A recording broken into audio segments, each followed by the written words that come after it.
जीते जी इन बंधनों से दुखों से मुक्त हो जाए। इसलिए भागवत में शुकदेव जी महाराज ने परीक्षित को कहा कि राजन तुम्हारी मति धन्य है, तुमने अपने को निमित्त बनाकर मनुष्य मात्र के लिए बड़ा मंगलकारी प्रश्न किया। प्रश्न था कि मनुष्य को अपने जीवन काल में क्या करना चाहिए, मौत नजीक आए तो क्या करना चाहिए। तो शुकदेव जी ने कहा तस्मात् सर्व आत्मनः राजन, जो सबका आत्मा बनकर बैठा है, सबके हृदय में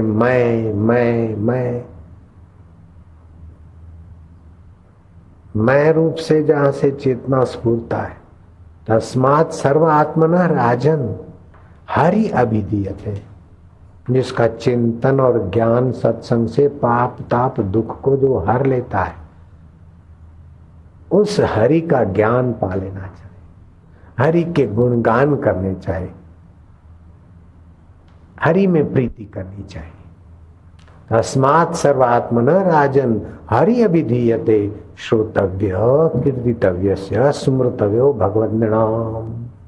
उस भगवान के बारे में सुनो, उस भगवान की गरिमा गीत गाओ। कैसा दयालु है, माँ के शरीर में कैसी व्यवस्था करनी कि हम जन्म लें उसके पहले हमारे लिए दूध तैयार कर दिया, माँ के अंदर वात्सल्य भर लिया।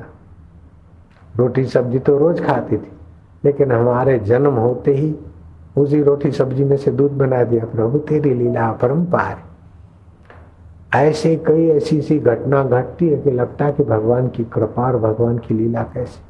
नहीं तो माँ के शरीर में एक पानी का बूंद, और फिर थोड़ी बड़ी हुई, थोड़ी बड़ी 5 महीने हुए तो महाराज हाथ निकल आए, पैर निकल आए, मुंह निकल आया, और 7 महीने में तो पूरा शरीर बन गया और अगले जन्मों की स्मृति भी आ गई। अब बालक ऋषि है, उस समय जन्म जन्मांतर का गया। और 9-10 महीने के अंदर तो वहाँ के शरीर से बाहर आया, फिर बड़ा बना, उद्योगपति बन गया, एमडी हो गया, एलएलबी हो गया, क्या क्या हो गया। मेरा इतना दुकान है, मेरा इतना मंतम है, मेरा ऐसा। एक पानी की बूंद और कहाँ कहाँ तक पहुंच जाती है। और पानी की बूंद भी पूरी नहीं, पानी की बूंद का कितना छोटा ऐसा एक जीव, और कैसा कैसा बन जाते हो तुम हम बैठे तो। और फिर तुम हम बैठे तो तुम्हारे हमारे शरीर में इतने बैक्टीरिया है, इतने, अंग्रेजी शब्द बैक्टीरिया है, अपना असली शब्द है जीवाणु। तुम्हारे हमारे शरीर में इतने जीवाणु हैं कि धरती पर उतने मनुष्य नहीं होंगे। बोलो डॉक्टर, इतने जीवाणु हैं हमारे तुम्हारे शरीर में, एक एक शरीर में इतने जीवाणु हैं कि धरती में 525 करोड़ लोग हैं, उससे भी हमारे शरीर में जीवाणु ज्यादा हो। तो ये कैसी लीला है। और उन सब जीवों में भी चेतना व्याप्त है। प्रभु तुम्हारी माया अपरंपार। और उन सभी जीवों को पता है कि ये अच्छा है, ये बुरा है। उचित खुराक खाना, अपना संग बनाना, दूसरे जीवाणुओं से लड़ना, उनमें भी राग द्वेष, अपने वालों से राग, दूसरे वालों को द्वेष। तो आपके एक सेहत के अनुकूल जीवाणु, दूसरे प्रतिकूल वाले बढ़ गए तो आपकी रोग प्रतिकारक शक्ति कमजोर हो गई, आप बीमारी के शिकार होते जाएंगे। हाँ, और आपके स्वास्थ्य वाले जीवाणु अगर मजबूत है तो आप बलवान हैं, स्फूर्ति वाले हैं। तो कैसी रचना है, एक पानी की बूंद और उसका थोड़ा सा हिस्सा, और उसमें से मनुष्य बना। और मनुष्य में धरती भर के आदमियों से भी ज्यादा जीवाणु डेवलप हो गए, सुविकसित हो गए। और उनका कैसा कैसा लीला और कैसा कैसा खेल। तो हे व्यापक विभु परमेश्वर, जैसे हमारे शरीर में जीवाणु है, ऐसे ब्रह्मदेव अथवा ब्रह्मांड नायक हम तो तुम्हारे व्यापक स्वभाव में तो हम जीवाणु के बराबर भी नहीं है, फिर भी मैं। तो हे व्यापक विभु परमेश्वर, जैसे हमारे शरीर में जीवाणु है ऐसे ब्रह्मदेव अथवा ब्रह्मांड नायक, हम तो तुम्हारे व्यापक स्वभाव में तो हम जीवाणु के बराबर भी नहीं है, फिर भी मैं। मुझे आज कल रात को सत्संग पढ़ रहे थे बच्चे, विचार आया ये लोग बकरे की बलि देते हैं कहीं कहीं, ये कैसे अंध परंपरा चल पड़ी होगी। पूछा होगा कि क्या है, अरे बोले मैं को मार, मैं और मैं तो अहम है, कहा होगा किसी ने मैं को मार। अब वो कैसी परंपरा चल पड़ी होगी, कल्पना ही करनी रही। तो बोले मैं अर्थात सत्संग में सुना था अथवा गुरु का फकीर का आदेश था, मैं को मार अर्थात मैं तो बकरे की बलि दे तो बकरा खाओ ने मैं को मार तो बकरा खाओ कोई आया होगा तो उसने प्रचार कर दिया हो मैं तो बकरे मैं करते, बकरे की बलि दो तो भगवान खुश हो जाएंगे। अरे मूर्ख, सभी जीव भगवान के हैं और उसमें जैसे सभी बच्चे माँ के हैं, तो बिल्कुल जो अनजान और मूर्ख बच्चा है उसका हत्या करने से माँ राजी हो जाएगी क्या? ऐसे ही बकरे की बलि दे दो, फलाना कर दो। मुझे ये लगता है कि कैसी परंपरा घुस जाती। तो ऐसी कई जगह पर जैसे लूणावाड़ा है तो वहां बकरे की बलि देने की अंध परंपरा थी। तो वहाँ यहाँ के समिति वाले वहाँ के आए और हमारा सत्संग हुआ। तो फिर ऐसा कुछ सत्संग में ये बात तो मैं वाली नहीं कही, दूसरे ढंग से कही। कई लोगों ने बकरे की बलि चढ़ाना बंद कर दिया और फिर गांव से लूणावाड़ा से 10-11 किलोमीटर दूर पर उन्होंने कुटिया बनाई थी। तो वहाँ लोग आते थे। अभी कल परसों आए कि अब गांव वालों ने गांव के पास में ही 2-3 बीघा जमीन खरीदी है 6 महीने पहले, और वहाँ ऐसा कुटिया और आश्रम बनाया कि गांव के लोगों को खूब सुविधा हो रही और लोगों को बड़ा उत्साह हो रहा है। उद्घाटन के लिए तारीख लेने आए कल।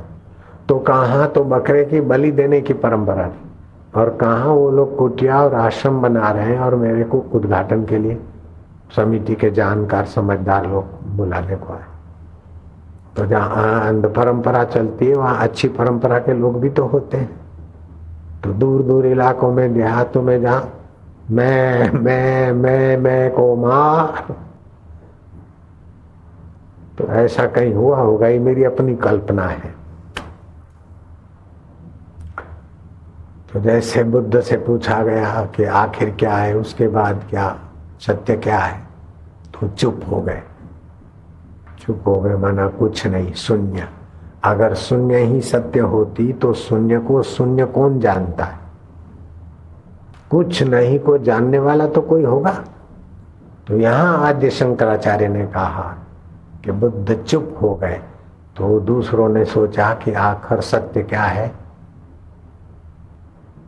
शून्य, कुछ नहीं। लेकिन कुछ नहीं सत्य नहीं है। कुछ नहीं को जो जानता है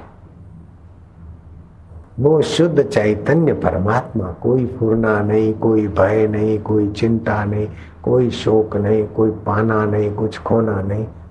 चुप बैठे और आनंद स्वरूप, ज्ञान स्वरूप, सत्यम ज्ञानम अनंतम ब्रह्म। यहाँ वेद वचनों की जरूरत पड़ती है। यस्य सत्ता त्रिकाला अव्यभिचरति इति सत्यम, जिसका अस्तित्व तीनों काल में हटे नहीं, मिटे नहीं, छूटे नहीं, उसको बोलते सत्य। तो शरीर पहले नहीं था, बाद में नहीं रहेगा, इसलिए शरीर मिथ्या है।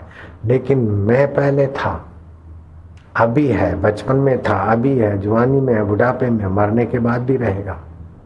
तो उस मैं स्वरूप चैतन्य को सत्य बोलते। वही ज्ञान स्वरूप है, वही आनंद स्वरूप है, और वो मेरा आत्मा है। इस प्रकार का ज्ञान धारण करना चाहिए और उसी परमेश्वर की लीला देखना चाहिए, उसको प्रीति करनी चाहिए। तो आपके हृदय में राग का भाव, द्वेष का भाव, चिंता का भाव कट जाएगा। दुख का भाव कट जाएगा। जब भगवत भाव जगता है, एक आस्तिक आदमी, सावन का महीना था, कल सावन पूरा हुआ, बिली पत्र और कुछ फूल और कुछ लोटा में दूध, ये चीज वस्तु लेके मंदिर जा रहा था। तो मंदिर में ठाकुर जी की, भगवान की पूजा करने वाले लोगों को देखकर उनकी खिल्ली उड़ाने वाले कुछ को प्रचार भी होता रहे, अरे क्या ये पत्थरों को पूजने जाते। तो भक्त भगवान शिव जी को बिली पत्र चढ़ा के आए, दूध आदि तिलक मिलक। तो अब भक्त ने, ठठोली करने वाले ने कहा, क्यों सेठ जी, हो गई पूजा शिव जी की? बोले हाँ हो गई।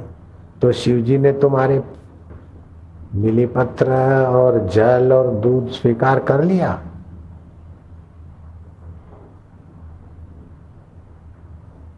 ले लिया शिव जी ने। शिव जी को खुशी हुई, तुमने दिया तो शिव जी खुश हुए, ले लिया शिव जी ने। तो सेठ समझ गया कि ये नास्तिक टोंट मार रहे। अब उस सेठ के अंतःकरण में तुरंत सेठों के सेठ ने प्रेरणा दे दी। बोले भाई, शिव जी ने बिली पत्र और जल और दूध लिया कि नहीं लिया वो तो शिव जी जाने, लेकिन मैं ये पूजा करके आया तो मुझे प्रसन्नता मिली है, मुझे रस मिला है, मुझे मेरा भाव विकसित हुआ है। ऐसे गणपति दादा मोरिया करेंगे अब 3 तारीख से, नाचेंगे कूदेंगे और पूर्णिमा को विसर्जित कर देंगे। तो बोले गणपति महाराज ने पूजा स्वीकार किया? बोले गणपति महाराज ने पूजा स्वीकार किया कि नहीं किया वो तू खोपड़ी घुमाता रहे, लेकिन हमारे हृदय में भाव जगा, प्रेम जगा, हमको कर्म से बचे।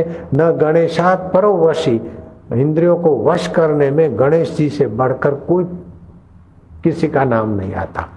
तो इस चतुर्दशी से पूर्णिमा तक हम गणपति का चिंतन करते तो प्रसन्न रहते, विकारों से बचते, हाव भाव उत्तम होता है। तो हमारी पूजा ठाकुर जी ने स्वीकार कर ली। सारे पूजा, सारे कर्म, सारे धर्म के पीछे हम अपने अंतःकरण में राग को, द्वेष को, भय को, चिंता को लेकर झुलस रहे, उलझ रहे, उसको मिटाकर भगवत भाव जगाना है।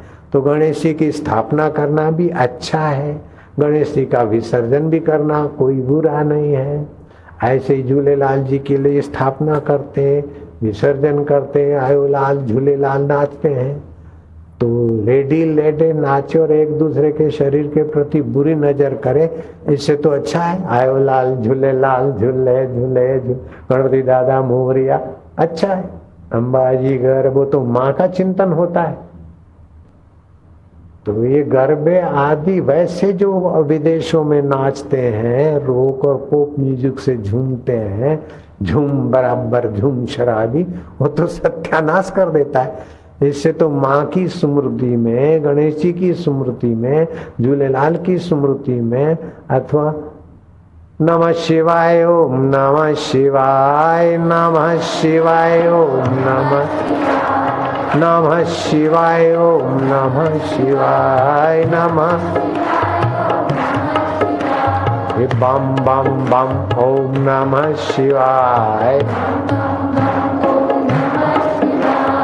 बम बम बम ओम नमः शिवाय,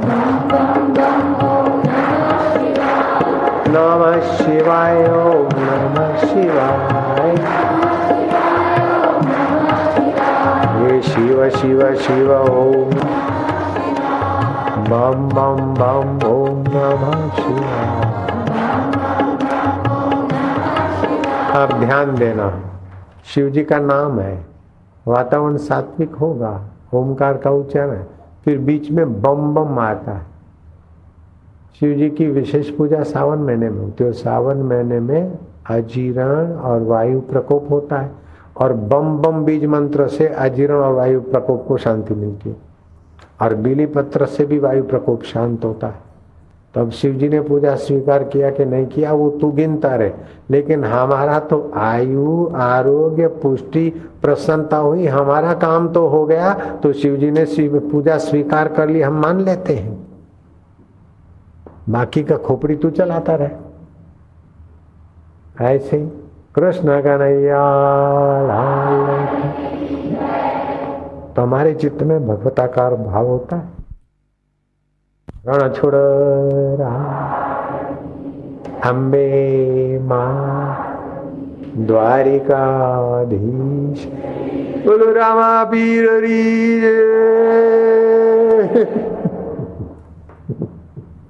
राजस्थानी। तो अपनी वृत्ति तो भगवताकार होती, हो गई पूजा। जिसको दोष देखना है वो तो चंद्रमा में भी काली माँ देख लेता है, राम जी में भी दोष देख लेता है, श्री कृष्ण में भी दोष देख लेगा।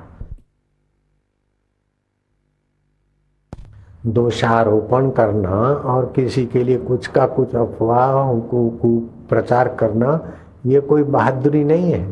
बहादुरी तो इसमें है कि मनुष्य मनुष्य एक दूसरे के नजीक आए, मनुष्य मनुष्य एक दूसरे को सहायभूत हो, चाहे देशी हो परदेशी हो, एक दूसरे के दुख सुख में भागीदार हो। ताज ने वृंदावन के संत को प्रार्थना भेजी कि मेरे पति वश हो जाए, ऐसा कुछ कर दो। तो उन्होंने लिख के भेजा कि उनको सद्भाव से देखो और उनकी सेवा करो तो उनसे ही वश हो जाएंगे। अब्बास खानी की पुत्री हमीदा बीरबल की पुत्री शोभावती को कहा, राय वृंदावन दास की पुत्री लीलावती को कहा। संत विठल दास बड़े संत हैं, तुम उनकी कथा सुनाती हो तो संत विठल दास को बोलो कि हम बहुत सारी रानियां हैं, जहां पाना मुझ पर खुश हो वो मेरे वश हो जाए। तो संत विठल दास ने उनको संदेशा भेजा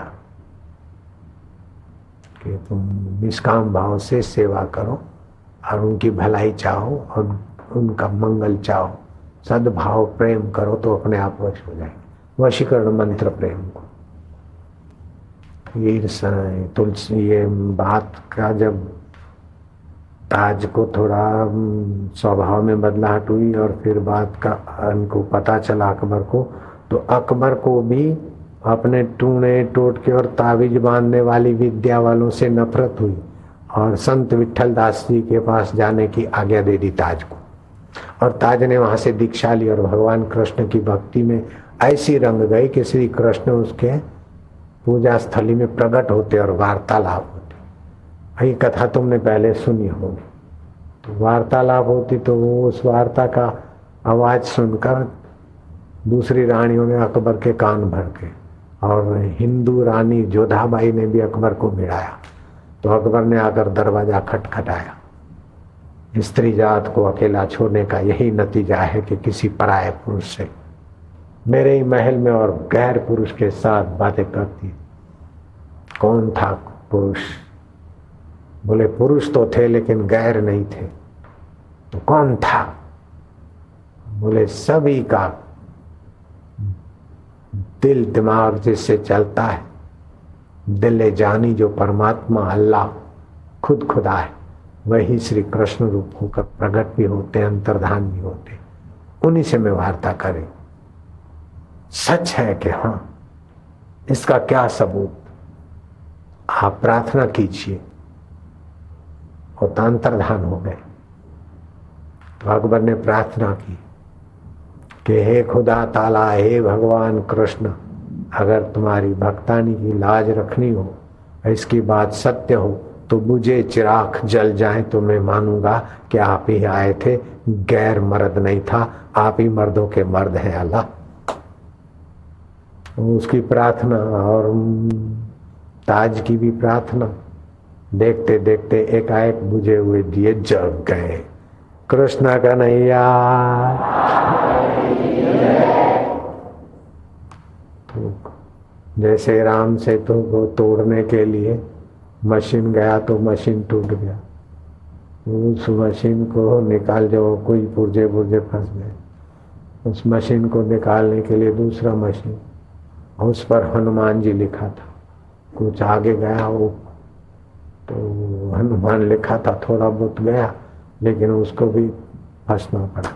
फिर रशिया का आदमी स्पेशल बुलाया, अमेरिका आदि वाले की तो क्रेने ब्रेने फंसी और टूटी।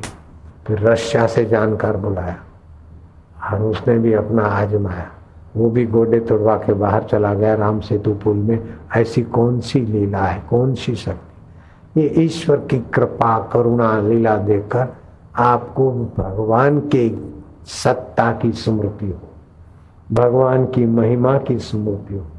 करोड़ों करोड़ों रुपए के भयंकर मशीन और राम सेतु तोड़ने जाते खुद ही टूट जाते, फंस जाते, और निकालने वाली क्रेन भी टूट जाती। फिर दूसरे आते हैं उस पर हनुमान लिख देते हैं, थोड़ी सी आगे जाती है लेकिन दिल में तो बेईमानी है। हनुमान लिखकर मशीन पर जाते हो लेकिन हनुमान जी जानते कि आराम जादे मेरे राम जी की पुलिया तोड़ने के लिए मेरा नाम लिखते, तो वो भी विफल हो जाते। तो ये भगवान की कैसी कर्तुम शक्यम अकर्तुम शक्यम अन्यथा कर्तुम लीला, इस प्रकार के भगवान की लीला, भगवान के गुणगान करें। मनुष्य दुखी क्यों है कि जो वर्तमान में है उसकी कदर नहीं है, अपने पास है उसका आनंद नहीं है, दूसरे का देखकर फरियाद करता रहता है। मैंने सुनी एक कथा, मोर का बच्चा रो रहा था। बोले बिट्टू क्यों रोता है?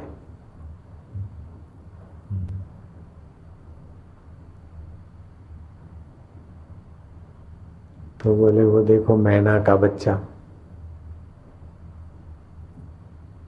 कितना सुंदर है, कितना बढ़िया है।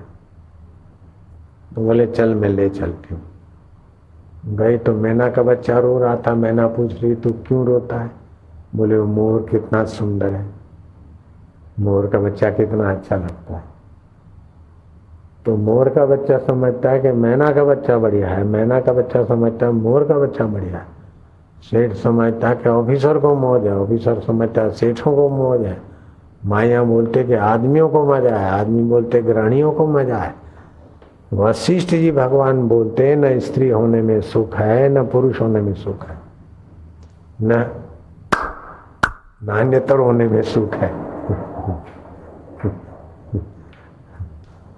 न देवता होने में सुख है न गंधर्व होने में सुख है, न अतल में सुख है न तलातल में सुख है, न पाताल में सुख है, न भूलोक में सुख है न भूवरलोक में सुख है, न जनलोक में सुख है न तपलोक में सुख है। हे राम जी त्रिभुवन में 14 लोकों में घूम कर आए हम। देवताओं का पुण्य नष्ट होता है फिर दुखी हो जाते, बराबरी के होते तो अंदर राग द्वेष होता है, बड़े भोग में होते तो छोटे के प्रति नफरत हो जाती, तो कहाँ सुख रहा। मनुष्यों में भी ऐसा है, और जलचरों में भी देखो तो उथल पाथल अशांति है। अब देखो कहाँ बिहार में सुख है, बाढ़ आई तो कितने लोग बेचारे बह गए, कितने दुखी हैं। तो क्या अहमदाबाद में पूर्ण सुख है? कहीं पूर्ण सुख नहीं। राम जी सुख केवल एक जगह है, तो भगवान राम जी सतर्कता से सुनते। वशिष्ठ जी कहते एक ही जगह पर सुख है। प्रभु कहाँ है? बोले जहां संत का मन ठहरता है वो सत्य चित आनंद स्वरूप हरि में सुख है। वो परमात्मा में सुख है, अपने आत्मा में सुख है। तो सुबह उठकर उस सुख स्वरूप प्रभु में बैठ जाओ। मेरा परमात्मा सत्य है, चित्त है, आनंद स्वरूप है, ज्ञान स्वरूप है। महारा वालुड़ा दीन दयाल अबिरद संभारी हरऊ नाथ मम संकट भारी। ओम नमो भगवते वासुदेव। सर्व प्रयत्न करके और सबका आत्मा बनकर बैठा है वो हरि, उसी का चिंतन करो, उसी का सुमरन करो, उसी का ज्ञान पाओ। तो बुरा है वो बुरा है वो नहीं, सब ठीक है, सबका मंगल, सबका भला। तो मनुष्य को भगवान का ज्ञान पाना चाहिए, भगवान की कीर्ति महिमा गुणगान करने चाहिए। इससे हृदय में भगवताकार वृत्ति उत्पन्न होते। सत्यम शिवम सुंदरम, जो सत्य स्वरूप है वही शिव स्वरूप अर्थात कल्याण स्वरूप है, और उसी के सौंदर्य से सारा जगत सुंदरता ले रहा है। ये पेड़ पौधों में सत्यम शिवम सुंदरम की सत्ता नहीं होती तो ये फूल इतने सुंदर और इतने सुगंधी कहां से लाते। पुण्यो गंधम पृथ्व्याम च, पृथ्वी में पुण्यमय गंध परमात्मा तेरी, जल में रस प्रभु तेरा है, अग्नि में दाहक और चंद्रमा में औषधि पुष्ट करने की ऊर्जा प्रभु तेरी है, वायु में स्पर्श करने की सत्ता प्रभु तेरी है, आकाश में ठौर देने की और शाश्वत शब्द संभालने की सत्ता प्रभु तेरी। मेरे दिल की धड़कने चलाने वाले दिल के देवता, मैं अच्छा काम करता हूँ तो तू बुद्धि को विकसित कर देता है, और कहीं पाप कर्म करता हूँ बुरा सोचता है या करता हूँ तो दिल की धड़कने बढ़ा देता है। प्रभु मारा वालुरा दीन बंधु दीनानाथ, मेरी डोरी तेरे हाथ। ऐसा करके रात्रि को सोते समय, सुबह उठते समय, हर दिन में जब जब समय मिले तो अपनी भगवताकार वृत्ति जगाओ, भगवान के गुणगान करो। आप यशोदा बन जाओ, अपनी बुद्धि तुम्हारी यशोदा हो जाए, भगवान को यश दो। पेपर अच्छा आया, वाह प्रभु। मास्टर ने डांटा के ध्यान दो कि मास्टर के हृदय में बैठकर तुम हमको डांटवा के भी पढ़ाना चाहता है, वाह प्रभु पढ़ेंगे। इस प्रकार भगवत भाव बढ़ाते जा, भगवत स्मृति बढ़ाते जा, भगवत ज्ञान बढ़ाते जा। इधर क्या हुआ, उधर क्या हुआ, उधर क्या, मैल मुआ। अपनी खोपड़ी में दुनिया भर का कचरा मत भरो, जरा भगवत शांति, भगवत आनंद, भगवत माधुर्य अपने अंतःकरण को पावन करो, मधुमय करो। ओम नमो भगवते वासुदेवाय, ओम नमो भगवते वासुदेवाय, प्रीति देवाय, माधुर्य देवाय, मम देवाय, प्रभु देवाय, ओम नमो भगवते वासुदेवाय। ये जो कुछ दुख है दुनिया में, जो कुछ परिश्रम करने के बाद भी परेशानियां हैं, सब कुछ पाने के बाद भी खालीपना है, खोखलापन है, सब कुछ करने के बाद भी करना रह जाता है, बहुत कुछ जानने के बाद भी जानना रह जाता है, बहुत कुछ नाक रगड़ने के बाद ग्राहक को नाक रगड़ो, सेठ को रगड़ो, पत्नी को रगड़ो, पतियों को रगड़ो, दुनिया भर की खुशामद करो, जीवन भर न जाने क्या क्या पापड़ बेलो, फिर भी आदमी दुखों से छूटता नहीं। कुछ न कुछ दुख, कुछ न कुछ चिंता, कुछ न कुछ परेशानियां, कुछ न कुछ किसी से बदला लेना, किसी को दिन का तारे दिखाना, ये सब रह जाता है। सारी जिंदगी झक मार लेते फिर भी निश्चिंत जीवन का अनुभव नहीं होता। हम चाहते हैं निश्चिंत जीवन, चाहते हैं पूर्ण जीवन, पूर्ण सुख, लेकिन सब कुछ कर करा के भी अंत में एक मनुष्य प्राणी है जो रोता हुआ जन्मता है, फरियाद करता हुआ जीता है और निराश होकर मर जाता है। कुछ न कुछ उसकी आशाएं अधूरी रह जाती और अपने को न चाहते हुए भी लाचार, पराधीन, मोहताज,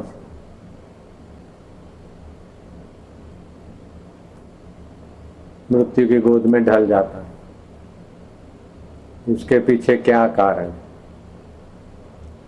दुख प्रकृति में नहीं, दुख परमात्मा में नहीं, और दुख हम चाहते नहीं, फिर भी सब कुछ करते कराते मरते समय दुख ही रह जाता है। और जीवन में विदेश गए, दुबई गए, पैसे लाए, क्या क्या किया, अरे टाल के बाल भी घिस गए, फिर भी दुख नहीं मिटता। तो अब खोजना पड़ेगा कि दुख है किसको और मिटे कैसे। दुख आत्मा को नहीं, और दुख जड़ को पता ही नहीं। दुख है शुद्ध बुद्ध सच्चिदानंद चिद घन चैतन्य परमात्मा के चेतना से जो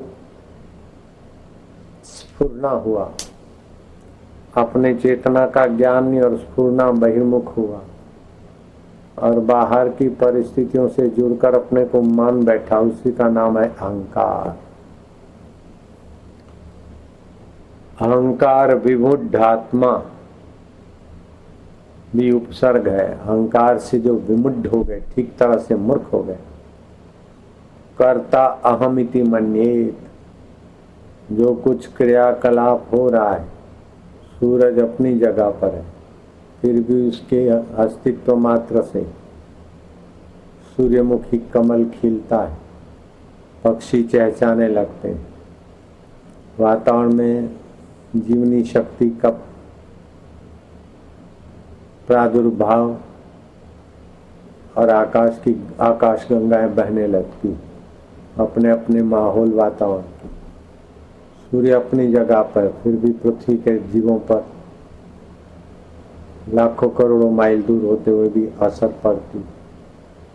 ऐसे ही आत्मदेव अपनी जगह पर है, और ये हो रहा है प्रकृति में, आंख में, नाक में, कान में, रक्तवाहिनियों में कर्म हो रहा है। लेकिन बेवकूफी से आंखें देखती है, बोलता है मैं देखता हूँ, कान सुनते बोले मैं सुनता हूँ, जीभ खाती चखती है बोले मैं चखता हूँ, मन सोचता है बोले मैं सोचता हूँ, बुद्धि निर्णय करती बोले मेरा निर्णय है। मैं अग्रवाल हूँ, मैं पंजाबी हूँ, मैं गुजराती हूँ। खोजो तो जहाँ से मैं उठता है वहाँ न अग्रवाल मिलेगा, न पंजाबी मिलेगा, न सिंधी मिलेगा। है तो उस मैं में मसाला भर दिया। मैं फलाने का पति हूँ, फलानी की पत्नी हूँ, मेरा फलाना मकान है, फलाना एड्रेस है। ये बस जैसे वो कंप्यूटर में प्रोग्राम सेव करते गए, ऐसे अहम में ये भरते गए, और फिर जब जरूरत पड़ी तो निकलता भी है। जितना जितना इस खोपड़े में कंप्यूटर में सेव किया, तमें મળ્યા હતા ને 5 વર્ષ પહેલા, તમારું નામ શું? પશા કાકા? અરે નહીં પશા ભાઈ તું હવે કાકો થયો। हाँ हाँ माफ कर। तो ये सब भरा किसमें? चैतन्य जो कहते हैं, जड़ को पता नहीं। तो चैतन्य और जड़ के बीच जो स्पंदन है, संकल्प विकल्पात्मक हुआ तो मन हो गया, निर्णयात्मक हुआ तो बुद्धि हो गया, चिंतनात्मक स्फूर्ण हुआ तो चित्त हो गया, और अहमात्मक हुआ तो इसी अहम से अज्ञान न आवृतम ज्ञानम तेन मोहंती जनतवा, गीता में आता है। अज्ञान से असली ज्ञान ढक गया और फिर मोहित हो जाते, और मोह सारे व्याधियों का मूल है, सारे जन्म मरण का मूल है, सारे दुखों का मूल है। सब कुछ कर कराते हुए भी ये अहंकार जो है ना, विमूढ़ता से आदमी को दुखी करता रहता। तो बस अहंकार को नाश करने का यत्न करो।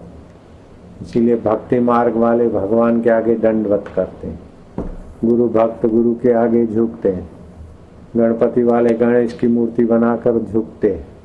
ये सब अहंकार को विलय करने के लिए सूर्य के आगे सूर्य नमस्कार करके झुकते, माता पिता के आगे झुकते। तो ये अहंकार को विसर्जित करने के लिए धार्मिक उपासना और कर्म कांड है। लेकिन अहंकार झुकते झुकते अंदर बन जाता है कि मैं देखो माता को प्रणाम करता हूँ, पिता को प्रणाम करता हूँ, नमाज अदा करता हूँ, भगवान के आगे दंडवत करता हूँ। तो फिर अंदर बन जाता है। जेल में जाने का भी अहंकार हो जाता है। नया कैदी आया है, कितनी सजा होगी? बोले 6 महीने की। वहीं रहे, वहीं बरामदे में बिस्तर लगा, तुझे पता नहीं 20 साल वाले हैं पुराने। तू सिक्खड़ है क्या है? किसी का हाथ पैर तोड़ा होगा? 6 महीने की सजा, कल का छोड़ा, वहीं वहीं। तो अहंकार, जेल भोगने का भी अहंकार ले आता है। नन्हे बच्चे साइकिल चलाएंगे तो देखेगा कोई जान रहा है तो टनिन टनिन टा टनिन टनिन, माँ देख ले, ओ क्या खेल करता है। चवन्नी का चॉकलेट देखना, मामा। ये सब अहंकार है। जब तक ये अहंकार शांत होता है तो बच्चा प्यारा लगता है। जो अहंकार उभरा, तो जितना जितना अहंकार दृढ़ होता है उतना उतना वो फिर फीका हो जाता है। बात करने में भी कोई अपना अहंकार दिखाता है तो उसकी बात रसहीन हो जाती। महापुरुष और भाषण कोई करे, तो भाषण कोई करता है तो किसी विषय को समझाएगा, तो मैं समझा रहा हूं, ये उसके अंदर में अहम आएगा तो सामने वाले को शब्द मिलेंगे लेकिन इतना आदर नहीं होगा। आज जिसका अहम नहीं है और सामने वाले का मंगल हो तो कैसी भी टूटी फूटी भाषा में शबरी बोलेगी, मीरा बोलेगी, रैदास बोलेंगे, नानक जी बोलेंगे, लीलाशाह जी बोलेंगे, कोई भी महापुरुष बोलेंगे तो बहुत प्यारा लगेगा, रसमय लगेगा, क्योंकि सीधी वाणी। अहंकार हट गया, अहंकार विलय हो गया। तो अहंकार को मिटाना है। जब भी दुख होता है तो समझो अहंकार को, चिंता होती है तो अहम को होता है, भय होता है तो अहम को होता है, कर्म बंधन होता है तो अहम को ही होता है। आत्मा को कर्म बंधन नहीं होता। कर्ता भाव से जब कर्म करते तो कर्म बंधन होता है। नारायण नारायण नारायण नारायण। हरि ओम हरि ओम हरि ओम हरि ओम हरि ओम ओम ओम ओम ओम ओम ओम ओम ओम ओम ओम ओम ओम राम राम राम राम राम राम राम राम राम राम राम राम राम राम राम राम राम राम राम। हरि ओम ओम ओम ओम ओम। प्रभु जी ओम, प्यारे जी ओम, वालुरा ओम। खोजी हाथ उठाता है तो समर्पित होता है। ऐसे हम हाथ उठाएं तो मानो अहंकार विसर्जन हो, भगवान की शरण हो। हरि ओम ओम ओम ओम ओम। प्रभु जी ओम, प्यारे जी ओम।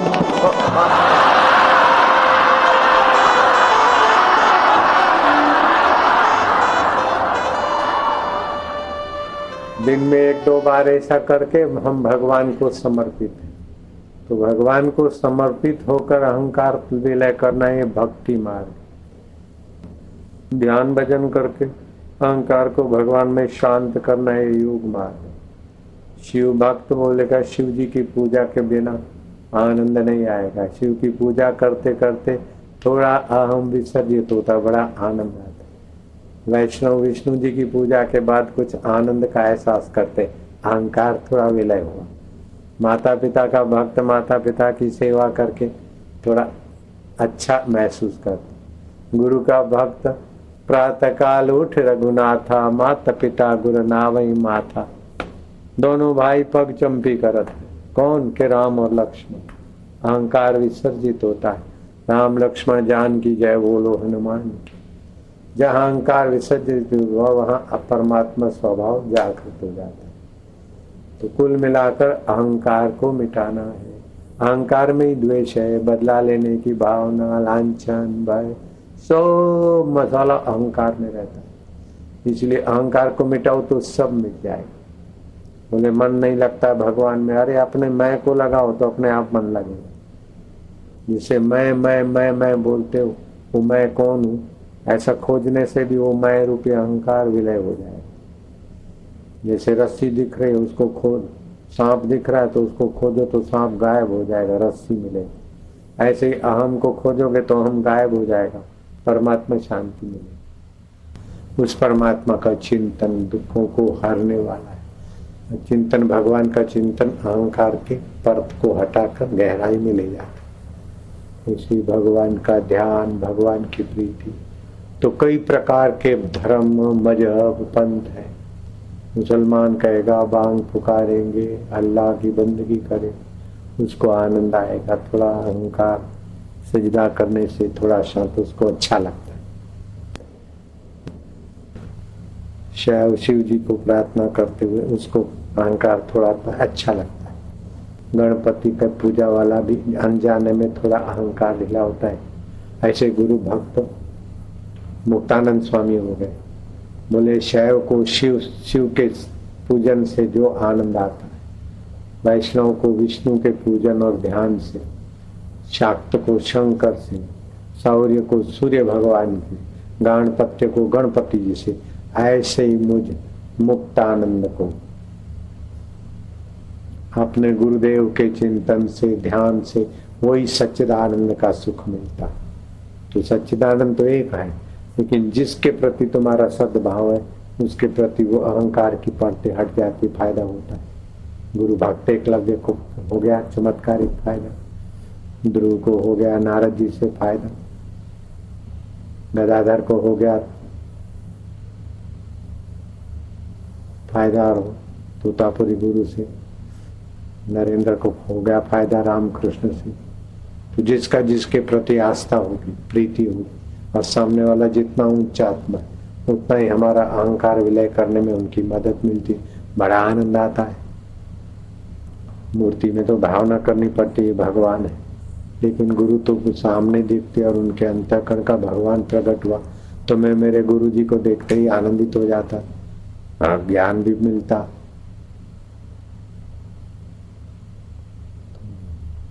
इसलिए बोलते गुरु ब्रह्मा गुरु विष्णु गुरुदेव महेश्वरा।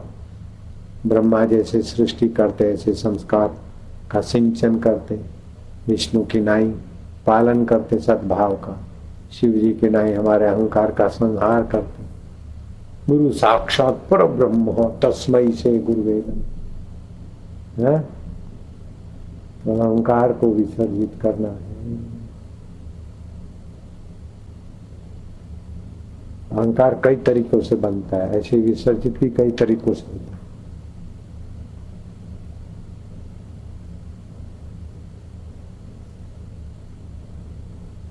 अब मैं अहंकार को विसर्जित करूं तो फिर नहीं होगा, मैं तो बना रहेगा, वही तो अहंकार है। बड़ा अटपटा है, मेरा अहंकार ले लो, मेरा अहंकार ले लो, वो भी विचित्र बात लगती। कोई आके बोले मेरा अहंकार ले लो, मेरा अहंकार मार दो, तो वो भी बात फालतू लगती। बड़ा सूक्ष्म है, जो हटाओ तो गहरा घुसे, न हटाओ तो परेशान करे, हटाओ तो गहरा घुसे, ऐसा है। इसीलिए गुरु का सानिध्य चाहिए, युक्ति चाहिए। कांटे को नहीं निकालो तो मुसीबत कर, और थोड़ा सा हिलाओ तो मुसीबत कर। तो क्या करे, पोटिस बांधो थोड़ी, मेरा सूझे उठ जाए, फिर यूं दबोचो तो पटाक निकल जाता। ये ऐसा है, बड़ी अटपटी चाल है। इस अहंकार को विसर्जित करने में बड़ी अटपटी चाल है। नहीं तो दंडवत करने वाले करते मंदिरों में, और वृंदावन में जाओगे तो दंड, पूरा दंडवत भी नहीं बोलेंगे, दंड महाराज दंडवत, और दंडवत करते भी हैं और सरल भी होते हैं वे लोग दंडवत वाले, अथवा जो भी उपासना करते सरल भी बनते थोड़े। कुछ लोग तो अहंकार भी, मैं सरल हूं इस प्रकार का भी अहंकार घुस जाता, मैं सच बोलता हूं इस प्रकार का भी अहंकार घुस जाता। अरे तुमको क्या बताऊं, मैं डीसा में था ना, तो साधन भजन करके लगता था कि देखो भाई, अपन लोगों को बापू की आज्ञा से सत्संग सुनाते, लेकिन कोई चीज वस्तु लाता है तो अपन लेते नहीं, बांट देते। अभी भी अपन घर का खाते, वो मैंने क्या वाए है घर का खाते, ये भी अहंकार। कान पकड़ा लगाई सामान, जो कुछ अंगूठी वंगूठी थी, सामान था, वो बांट बेच बाज के भंडारा कर दिया, हो गया फ्री। आप क्या खाओ, भिक्षा मांगने गए, भिक्षा मांगने गए तो जरा जाने में पहले दिन तो बहुत शर्म आए, संकोच। 11, 12, 1 बजा, 2 बजे निकले, क्या भूख लगी है, चलो भिक्षा मांगे।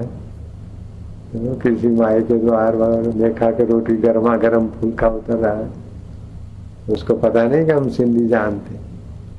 वो सिंधी बाई थी, सिंधी कॉलोनी में। नारायण हरि।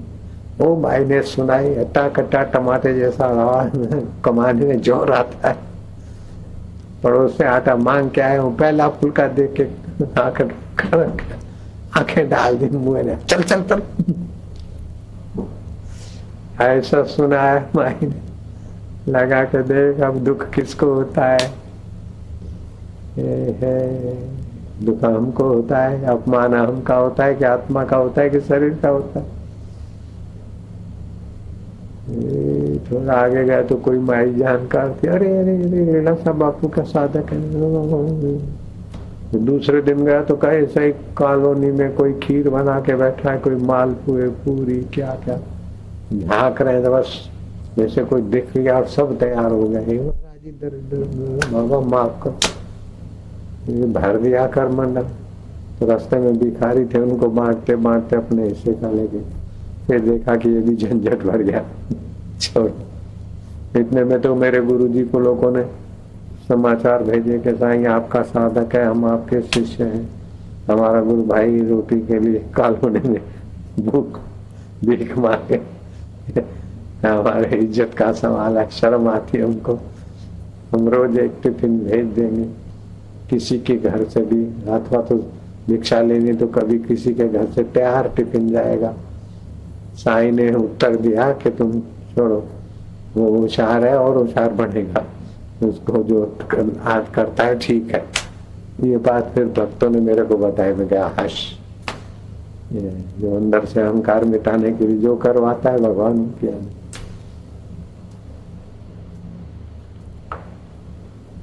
ये सोचते थे कि कभी कभी रात को देर से जंगल के तरफ निकल जाते हुए देखे क्या होता है। दारू की भट्टी चले, ओ दारू की भट्टी वाला है बाबा, ऐसा करके गालियां बोले, बुलाए जरा, फिर धारिया रखे। धारिया तो लकड़ी को मारो तो लकड़ी कट जाए, गर्दन क्या होती है, मैं खींचूंगा, ऐसी बड़ी बड़ी गालियां सुना। तेरी मर्जी पूर्ण हो तो उसका धारिया गिर जाए, पैरों पड़े। लेकिन उस समय ऐसा नहीं लगा कि मैं इतना बड़ा हो गया मेरे पैरों गिरता है, ऐसा नहीं लगा। अहंकार हुए तो लगे ना, तो ऐसा नहीं लगा, ऐसा भी नहीं। भगवान की शांति बनी रही। अगर अहंकार होता तो डर जाते, सफल होते तो अहंकार आता, लेकिन भगवान के ऊपर छोड़कर चल पड़े। कभी कभी मोचियों के बस्ती में चले जाते, अशुद्धि अशुद्धि का, तो भाई ये गंदा है, ऐसा है वैसा है, क्या सुख दुख में सम रहते कि नहीं, ऐसा ऐसा क्या क्या प्रयोग करते। लेकिन अब पता चला कि उस सब वो सब करने की जरूरत ही नहीं थी। नए नए शिक्षण होते ना, तो इधर से जाओ उधर से जाओ उधर, बस योग वशिष्ठ पढ़े और शांत हो जाए।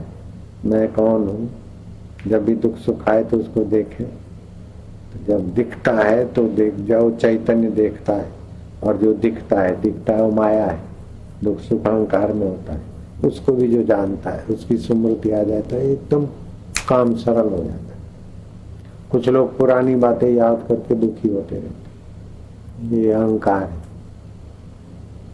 पति ने कुछ कह दिया, पत्नी ने कुछ कह दिया, माता पिता ने कभी कुछ कह दिया पुराना बात, ये ऐसा ही है, मेरे को तो बड़ा दुख होता है। जो बीते हुए का दुख करते हैं वो बहुत बहुत अपना घाटा करते। बीते हुए को याद करके मेरे को बड़ा अपमान हुआ, मेरा बड़ा चोट लगी, मेरे को ऐसा लगा, दुखी होते रहते हैं।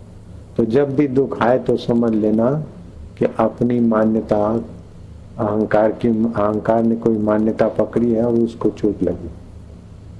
आत्मा में तो दुख है नहीं, जड़ में भी दुख नहीं, चेतन में भी दुख नहीं, तो दुख कहाँ है? अहम में दुख। जब भी दुख आए या राग द्वेष होता है तो अहम में होता है। ये टांटिया खेच कार्यक्रम किस में होता है? आत्मा में होता है क्या? आप बधु जे थाय छे आत्मा में होता है? नहीं। जड़ में होता है नहीं, तो दुख प्रकृति में नहीं है, दुख आत्मा में नहीं, तो दुख है आकाश में, जिसको बोलते चिदाभास। चिदाभास कैसा? जैसे सूर्य में अंधेरा नहीं है और यहां भी अंधेरा नहीं है,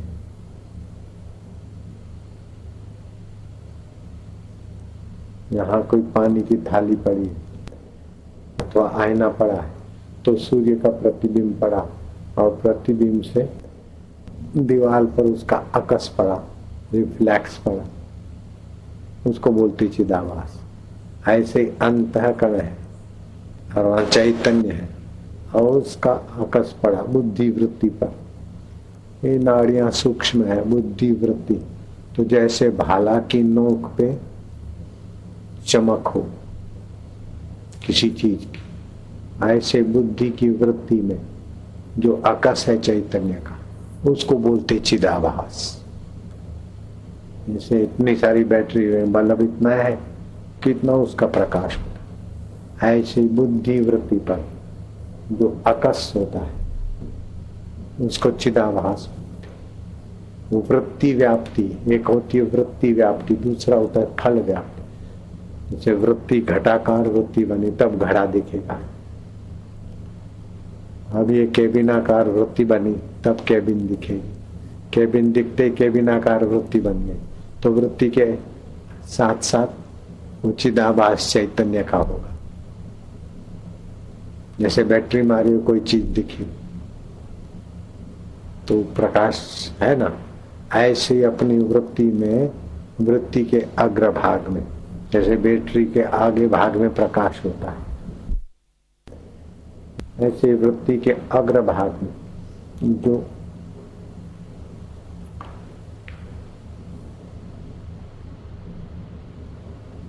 चैतन्य का चिदाभास, चैतन्य का सत्ता।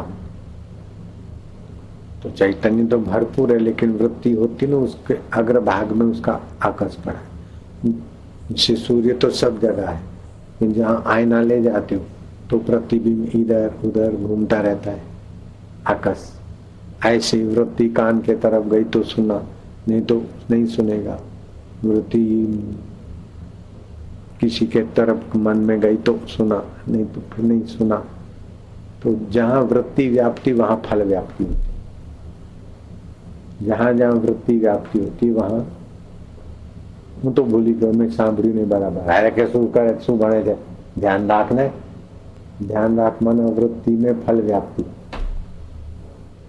ऐसा ज्ञान तुम 10 साल अपने आप किताब पढ़ते रहो तो उतना नहीं समझ में आए। इसीलिए बोलते ज्ञानदाता गुरु का बड़ा उपकार मानना चाहिए। उनसे गद्दारी करने वाले को बहुत नुकसान होता है, बहुत जन्मों तक नीच योनियों में भटकना पड़ता है। ज्ञानदाता गुरु का जितना उपकार मानो इतना कम। मैं मेरे गुरुदेव का जितना उपकार मानो उतना कम है। ये मेरे गुरुदेव के चरणों में बैठ के ही मैं ये सीखा, किताब पढ़कर नहीं सीखा। ये वृत्ति व्याप्ति है, फल व्याप्ति है, चिदाभास है, आकाश है,